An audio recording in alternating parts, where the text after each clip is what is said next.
Super simple project today, and it is an Anthropologie dupe. Hey, I'm Janelle. This is toDIYfor. If you're new to my channel, I do new DIYs every week, so would love for you to subscribe and check out my videos, usually coming out on Wednesday.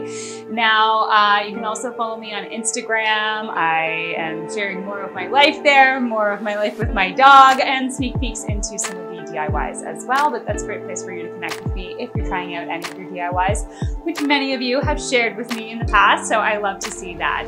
So this week we're gonna do a really simple project. I spotted this on Anthropologie. It's not quite the exact same, but I definitely drew a lot of inspiration from it, and I think that this piece, I mean, considering the fact that I made it with pretty much dollar store items, looks pretty expensive, so let's get into it.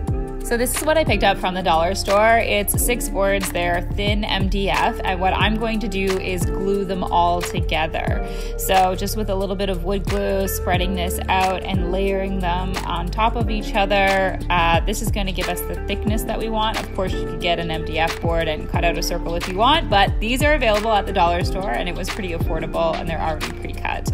So it doesn't matter if they don't line up perfectly, but let them dry clamped together. You can use tape if you don't have clamps, and then we're going to add on the spackling on top of this. So just spreading it on a thin coat of this. We don't want it to be too rough, but a little bit of texture there is kind of what we're looking for. And make sure you do the sides as well and allow that to dry. Then I'm going to go in with some acrylic paint using just a dab of yellow and brown to give this white and off-white color.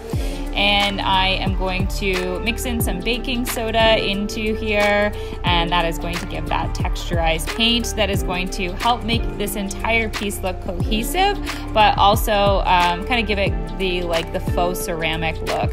So I have these wooden beads that I thrifted, but you can definitely find these at the dollar store, and I'm just going to paint those out with the same paint, gives them that same textured look.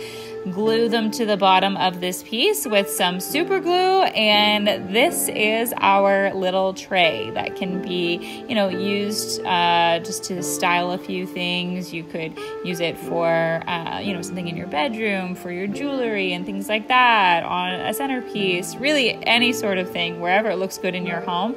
I quite like it where I have it here, and that's it for this week's DIY. Let me know what you thought of it. I'll be back next week with a new one.